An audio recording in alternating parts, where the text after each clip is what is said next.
Hello and welcome to the Handicapable Black Woman Throne Room. My view of humanity is a whole new tea. Thank you for coming back and listening.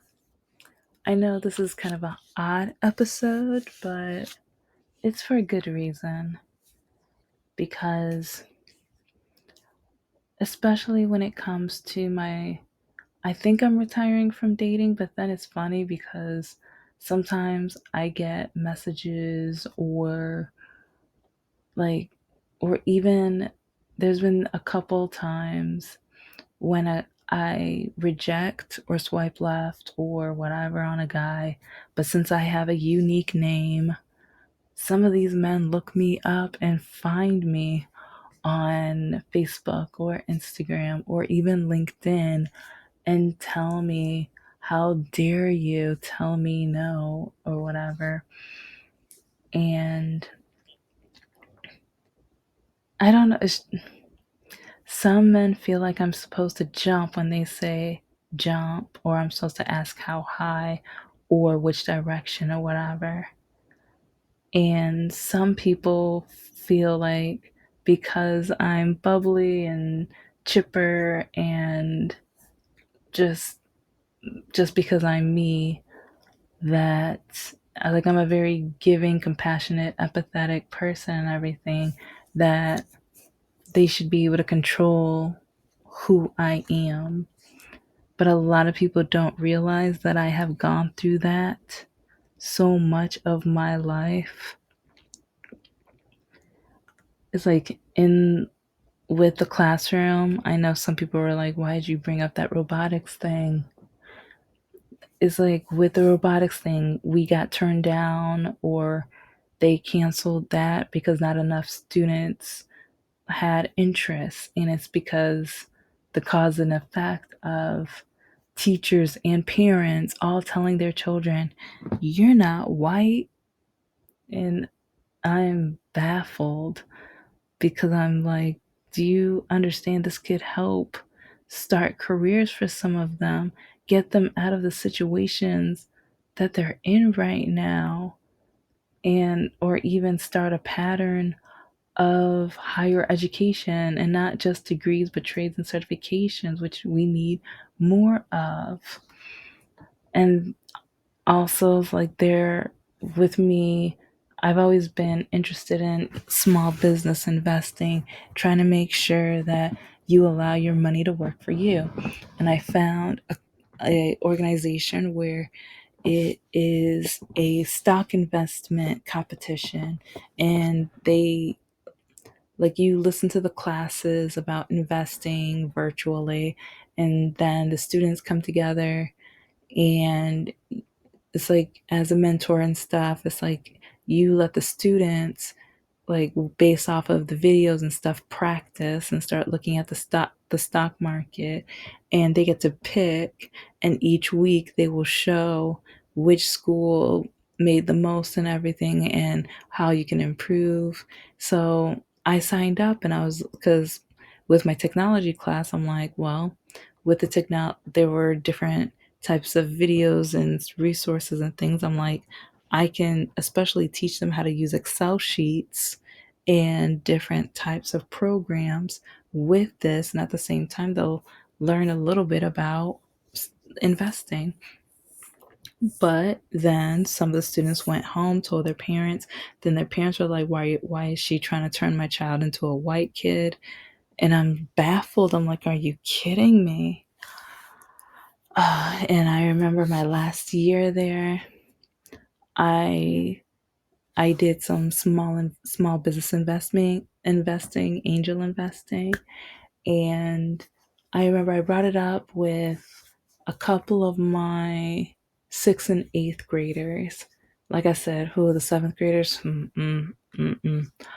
But they asked me to share some of the businesses that I invested in. I started showing them, and some of the students got, like, it was, even though I went through so much crap at that school, it was worth it, because I had a few parents, especially there was one specific parent who her daughter was so excited and she thought this was so cool. She went home, told her mom, and her mom like let her pick any business, and she invested in it for under her daughter's name. And she came to the school. She was like, oh my gosh, guess what? Guess what? I invested. I own a business. And I remember we were both like giddy little girls. I'm like, oh my gosh, yay, congratulations, that's so cool. And she showed me the business. And so then I was like, oh, I got a surprise for you. And so I showed her my profile. We both invested in the same business. And she was like, "We're business like are we're co-owners of the business, or we're business twins or whatever." And I was like, "Oh, okay." So I was like, "We're twins technically." Very cool. So, but her mom told me that every birthday and Christmas, or every birthday or Christmas depending on their financial situation, as long as her daughter wants, she will allow her to pick a business to invest in. And I thought that was one of the most amazing, beautiful things, because I'm like, yes. It's like I mean, I'm not asking for all the parents to be able to do this, because I know not all parents can afford to do this. But at least a parent saw what their child's excitement. And now at least I know there's one domino that I affected with at least looking at businesses, at least looking at investing. With my students, I started the small garden, an indoor garden, and it was in with the snails. And I mean, there was so much stuff that I started, especially with the alien grocery store, which you guys will find the books out in 2025. Yeah, because like with some of my activities, I'm like, huh, these can be books. So I'm turning some of the things that I did with my first graders into books. And I don't know, it's just tossing one domino can affect, like, can make a big difference or a little. And with my math competitions, there was one gentleman, oh, he was a treasure. I hope so much for him. But I remember he was trying so hard with the puzzle, and I don't make them easy on purpose. I make them challenging. I don't expect my students to get it all right, because I want them to, like, just that kind of teach them to focus and examine and observe and look and things like that. And yeah, I try to, like, even trying to teach college students that some of them are amazing and can do it, but some of them are determined. They just want to copy. They like, do you know how many students I've had? They tell me that they can't stay in my class because they can't Google the answers. And then I tell them that I'm doing my job right, and then they get more mad at me. I'm like, okay, sorry, boo boo. Yeah, I. This is why I change up my businesses every single semester. It's like, and this is why I said, like, I've learned that I'm gonna start being lazy, but that means that the students are gonna have more, like, cause I told students do not talk about this stuff in my class, but do you know how many students talk and brag about buying tests from other students from by different professors, because some professors only have about 5 to 7 versions of their tests and they rotate them, and some students have collected all of them, all of the variations. Yeah, yeah. But I remember when I told one staff member, because I was like, who do I tell? Who do I talk to about this? Because isn't, like, they shouldn't be doing this. Oh, you shouldn't get involved. Oh, like, yeah, it it's not your problem. It's not with your class. So it's like, and the professor, they'll catch them. It'll get resolved. And I'm like, are you sure? Because and it's like, oh well, if they say anything else in your class, I was like, no, I told them not to. It's like, because yeah, it's like I'm surprised they felt comfortable saying what they did say in my classroom. But no, I don't feel comfortable at all with that. So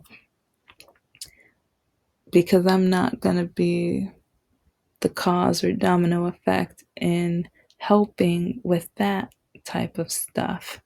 And one reason why yeah, well, I teach my classes, but in the next class I teach, it will be, and it's still going to be based off small business, so they won't be able to copy, but I'm not going to like have the business makeover. I'm not doing that anymore. It's going to be a lot more just maybe fill in the blanks, fill in a scantron.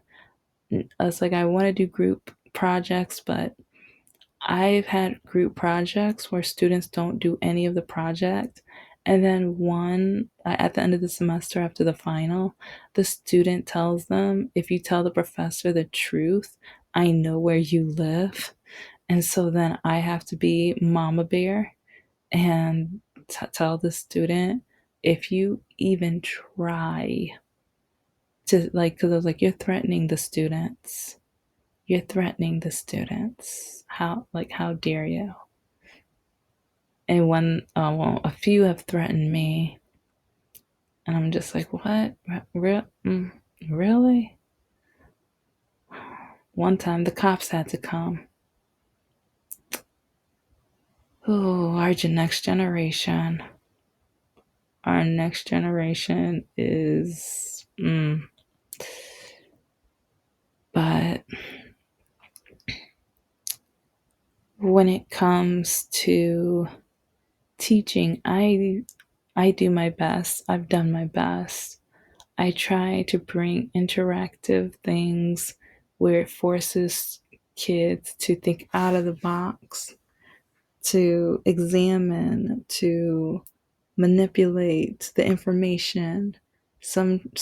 Or especially in college, the students try to manipulate me or manipulate other staff, including the dean, but that's a different story for a different day. But yeah, I try to allow them to figure out how different things are the way they are. And I'm going to be doing a talk. It's really funny how all of the new business news lately correspond with what I tried teaching my students throughout the semesters. But a lot of the students brushed me off or said, this doesn't matter. This is stupid. Oh my gosh. Well, and that's why I said I'm going to start teaching you guys. And it's like a lot of the fun things that I want to do in my classroom, I'm just going to do on here. But I'll give you kind of a preview because in the latest news, I found out that Chick-fil-A wants to start its own streaming service. And to a lot of people, it's really surprising and odd. And it's unique, especially the streaming service portion of it. But for some students that I taught just a year or two ago,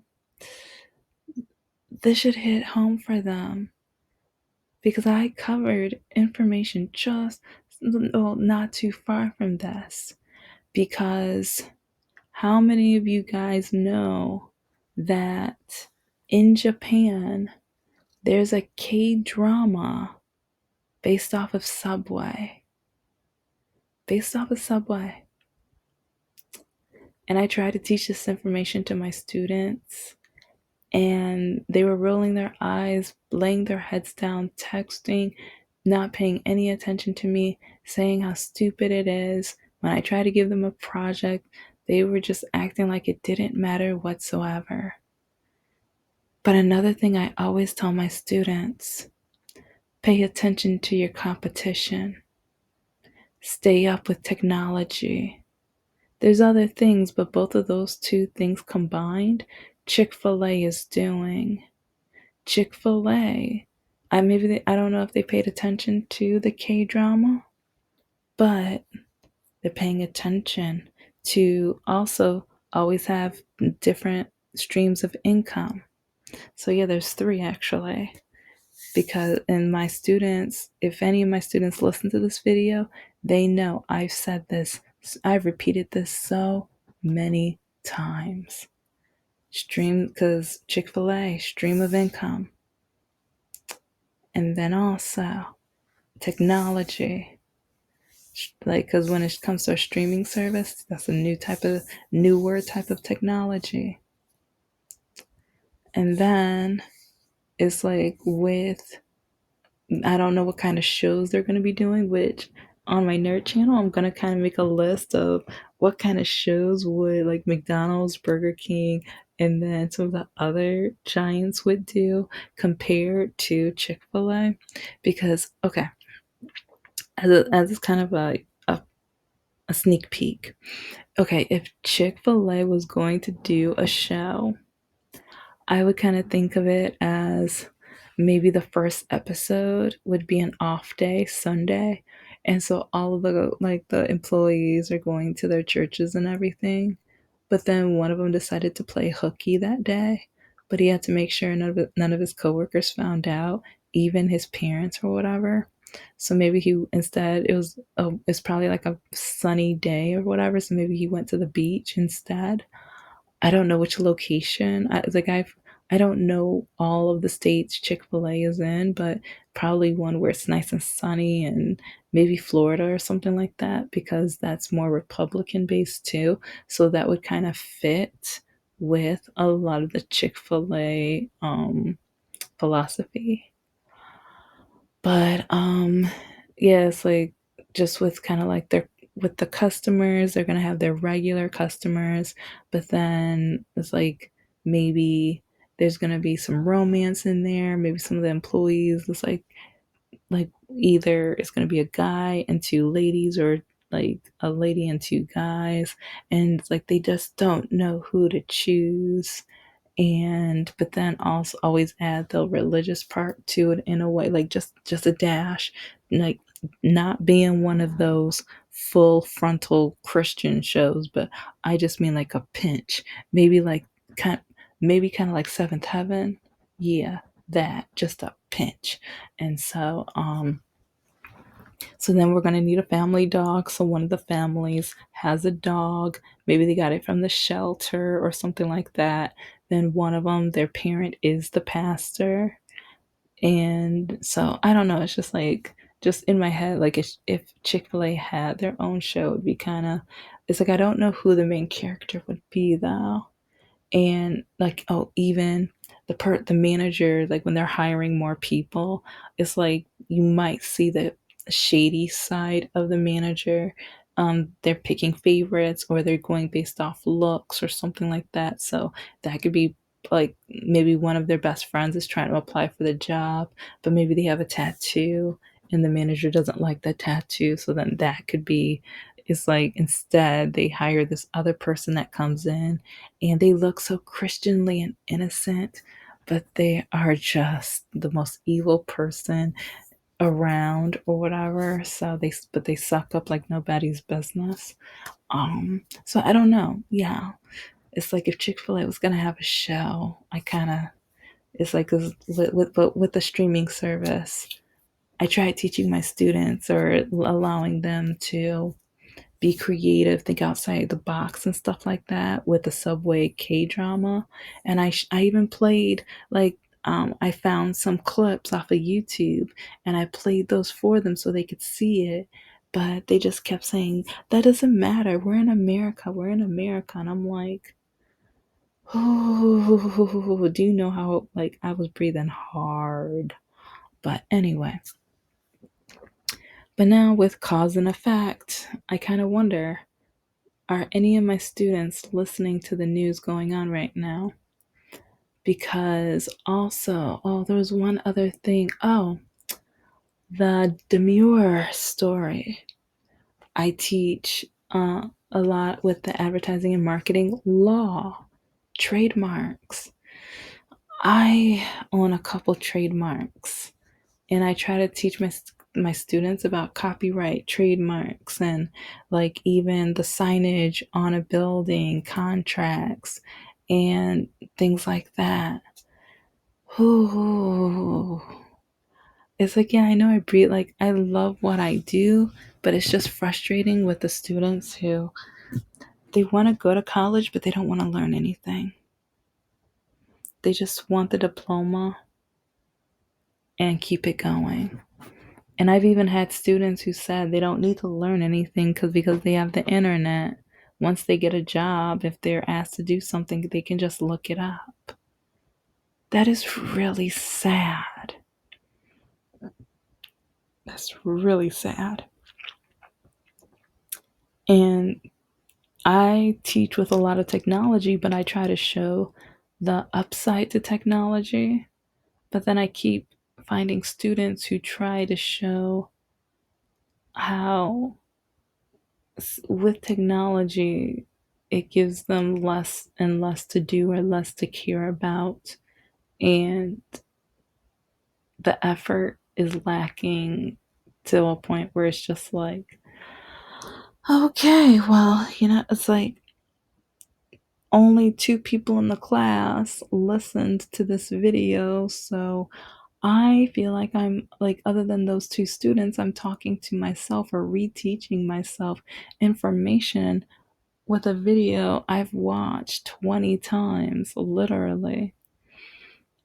And it just gets kind of sad. But then I kind of wonder, with the cause and effect, when they get to their job, how are they going to be? What's the outcome? And then with some people who say that I'm trying to turn kids white, or that I'm trying to be white or whatever, I'm just like, educated doesn't mean white. And that's disgusting and bigoted. I don't care who you are, but if that's what you think, you're bigoted. And even with my ex, Scott, it's like he tried to entrap me or try to close me in on my opportunities. Yes, promotional modeling isn't the most sophisticated job out there, but I have learned so much, and that domino got me more into the subject. And I I got my MBA after I met, like years after I met him. I was working on my MA when I met him, but especially after I finished and once I was looking, I really wanted to get it, but at first I was debating. When he was trying to get back with me, I stated this in another video, but he found me on Facebook and he was asking to be back with me. And I was like, no. Like, because if he was trying to lock me into or force me to stop doing something that was going to be better for my career, better for the education of what I wanted to do for my future, no. And when I was like, I never finished the story, I'm finally gonna finish. Well, I'm gonna tell the whole story in one video one day, but he put everything in a bag, which I've said before or a few times, but it was a birthday bag. He took my birthday present out of the bag and put, like, it was odds and ends. I think like a sweatshirt and a couple other things for, like, because when I would go over his house to watch a movie or to have dinner or whatever, it's like just odds and ends like that. But yeah, he took out my birthday present, and it wasn't until we were on Facebook that he told me what my birthday present was, because he thought this would get me back. He thought this was going to get me back. It was an engagement ring.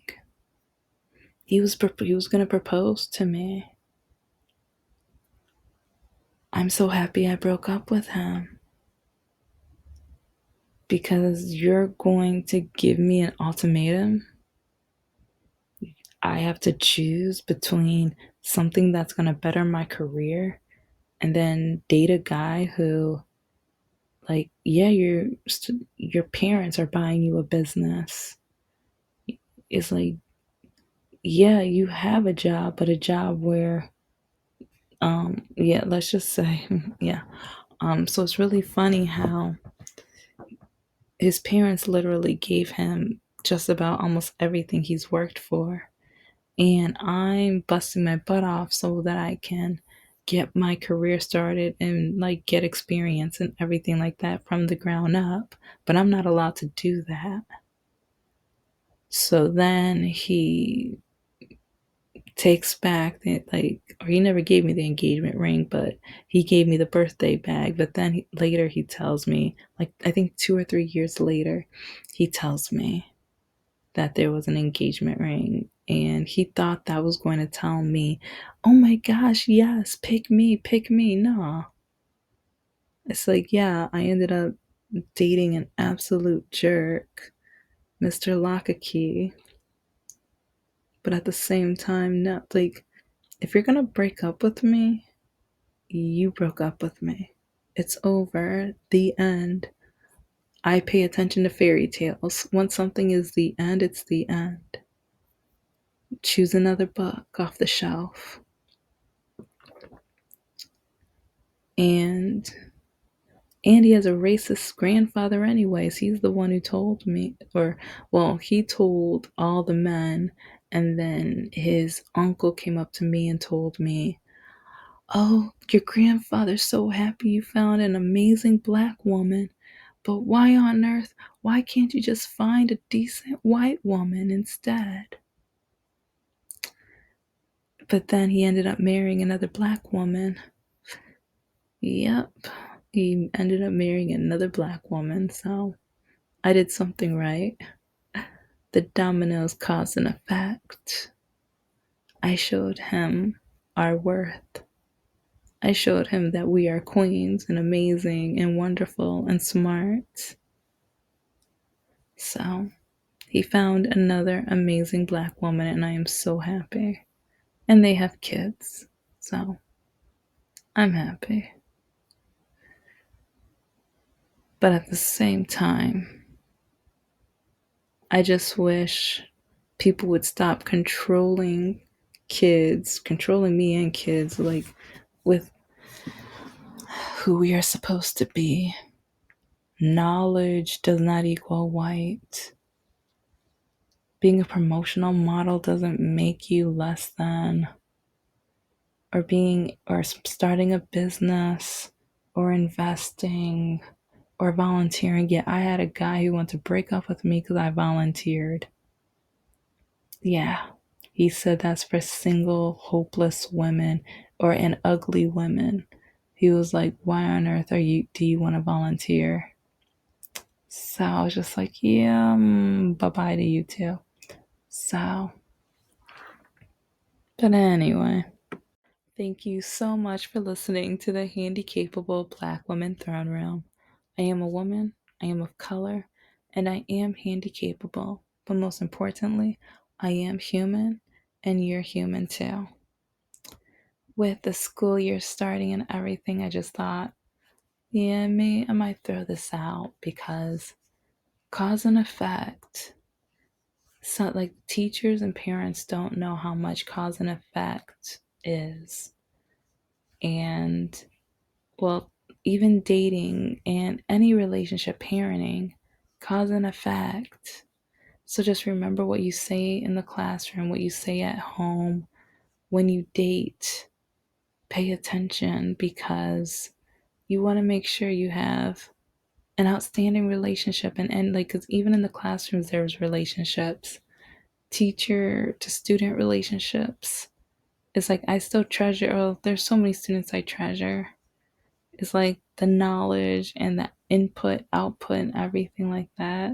Sometimes it's absolutely amazing. But just know cause and effect. It's like it causes mental health as well. So please be careful with your words. Be careful with how you, like, categorize people. Don't label someone something just because of how they look.